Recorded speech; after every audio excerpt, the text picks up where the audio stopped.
दोस्तों नमस्कार, मैं संदीप आपका स्वागत करता हूं आपके अपने चैनल दीप ऑनलाइन सर्विसेज में। दोस्तों आज हम बात करने वाले हैं माइनर अकाउंट ओपनिंग का, SBI saving account for minor. दोस्तों माइनर में भी दो तरह की कैटेगरी आती है जो आप लोगों के पास एक सबसे बड़ी समस्या आती है इस टाइम पे कि 0 से लेके 10 साल वाले और एक 10 से 18 वाले। और तो इनमें बहुत ज़्यादा प्रॉब्लम आती है। अगर आप माइनर अकाउंट खोलते हैं, नहीं खोलते, 0 से 10 साल का तो आप खोल ही नहीं सकते। तो उसके लिए क्या होता है और क्या सिस्टम है वो मैं आपको बताना चाहता हूँ। देखिए यहाँ पे आप एसबीआई की वेबसाइट पे आप देखेंगे तो आपको ये दिखेगा, पहली कदम और पहली उड़ान दोनों का नाम है।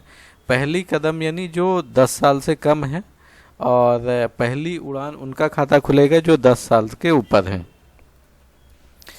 तो अब इसका देख लेते हैं। पहली कदम जो एलिजिबिलिटी इसमें दिखा रहा है, minor of age this account will be jointly open with the parents और गार्जियन। जो पहली कदम 0 से लेके 10 साल के लोग इस पे खाता खुलवा सकते हैं, और जो खाता खुलेगा इसमें आप ये ज्वाइंट रहेगा गार्जियन के साथ में। और जो पहली उड़ान है, माइनर कोई भी हो 10 साल से अगर एबव है तो वो खाता खुलवा सकता है। मंथली एवरेज बैलेंस दोनों अकाउंटों में अगर ये प्रोडक्ट कोड इनका पहली कदम या पहली उड़ान का डला हुआ है तो नील है। मैक्सिमम बैलेंस की लिमिट इसमें 10 लाख रखी गई है कि 10 लाख से ज़्यादा का बैलेंस आप इन खातों में नहीं रख सकते। ये जो पहली कदम है वो पेरेंट्स के साथ ज्वाइंट रहेगा, तो पेरेंट्स उसको ऑपरेट कर सकते हैं। सिंगली बाई पेरेंट ही करेंगे क्योंकि 10 साल के पहले लेन देन नहीं कर सकता बच्चा, ये आरबीआई का नियम है। और जो पहली उड़ान है वो बच्चा अपना सिंगली ऑपरेट कर सकता है, कोई भी प्रॉब्लम नहीं है। इंटरनेट बैंकिंग इनमें दोनों में आपको मिलेगी। इंटरनेट बैंकिंग में आपको with inquiry rights and limited transaction like bill payment, open e-term deposit यानी FD, RD, ये सब चीज़ें आप इसमें NEFT ट्रांसफ़र कर सकते हैं। पर डे ट्रांजेक्शन लिमिट 5000 की होती होंगी। और इसमें भी limited transaction like bill payment, ई-टर्म, FD, RD और इंटर बैंक यानी अदर बैंक में भी ट्रांसफ़र कर सकते हैं। NEFT से IMPS के थ्रू नहीं होगा। And issue demand draft, per day transaction limit 5000 की होगी। और KYC डॉक्यूमेंट क्या क्या रिक्वायरमेंट होंगे, सबसे बड़ी ज़रूरत ये पड़ती है, आपको गाइड करना पड़ता है अगर आप कियोस्क ऑपरेटर हैं। और अगर क्या डॉक्यूमेंट आप कस्टमर को बताएंगे कि वो ब्रांच लेके जाए और ये खाते वहाँ पे होंगे, या फिर अगर आप खुद अपने बच्चों का या फिर बच्चे देख रहे हैं जो खाता खुलवाना चाहते हैं तो क्या डॉक्यूमेंट लेके जाएंगे। माइनर के केस में यानी जो पहला कदम खाता है उसमें देखते हैं date of birth, proof of minor, KYC of parents, Aadhaar, PAN, form 60। देखिए डेट ऑफ बर्थ प्रूफ में आप आधार कार्ड या आपका बर्थ सर्टिफिकेट, दोनों चीज़ें, दो में से कोई एक दे सकते हैं या दोनों।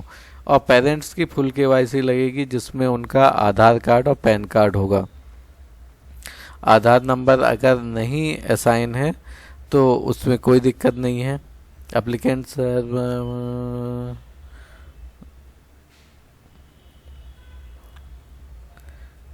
अब बात करते हैं जो पहला कदम है, date of birth, proof of minor, Aadhaar and PAN और फॉर्म 60। देखिए आधार कार्ड कंपलसरी है, अगर पैन कार्ड नहीं है तो फॉर्म 60 जमा कर सकते हैं। ये बाकी आप पूरा पढ़ लीजिए। अगर पैन कार्ड नहीं है तो उसके लिए फॉर्म 60 है। और cheque book are available with mobile number of the account holder is recorded, specially design. ये 10 लीफ वाली चेकबुक मिलेगी, दोनों में 10 लीफ वाली चेकबुक मिलेंगी। और फोटो, ATM कार्ड, दोनों में ATM कार्ड मिलता है। ATM चाइल्ड फोटो, चाइल्ड का फोटो लगा हुआ आएगा, 5000 की लिमिट रहेगी। Card will be issued in the name of minor and guardian, यानी जो बच्चा है और गार्जियन दोनों का नाम लिखा रहेगा कार्ड में, लेकिन उसकी पर डे जो लिमिट रहेगी वो 5000 के ही ट्रांजैक्शन कर सकता है ATM से, यानी 5000 ही निकाल सकता है। जो ये दूसरा आपका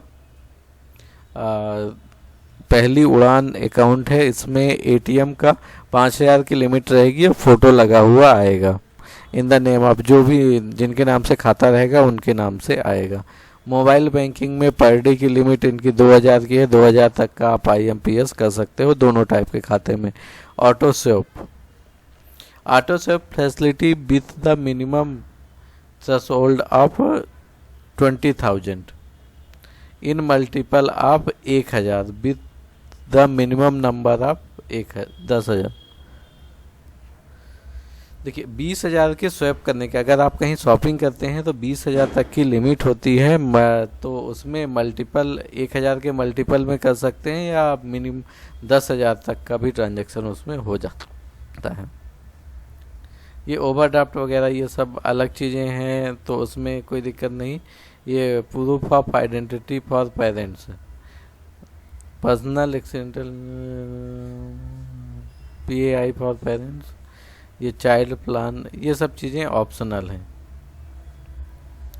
तो उम्मीद करता हूं दोस्तों आपको वीडियो पसंद आया होगा, जिसमें आपको माइनर जो आपको खाता खुलवाने में प्रॉब्लम आ रही है, तो ये चीज़ें आप ब्रांच में बता सकते हैं और अपना सेविंग या बच्चों का सेविंग अकाउंट खुलवा सकते हैं। धन्यवाद।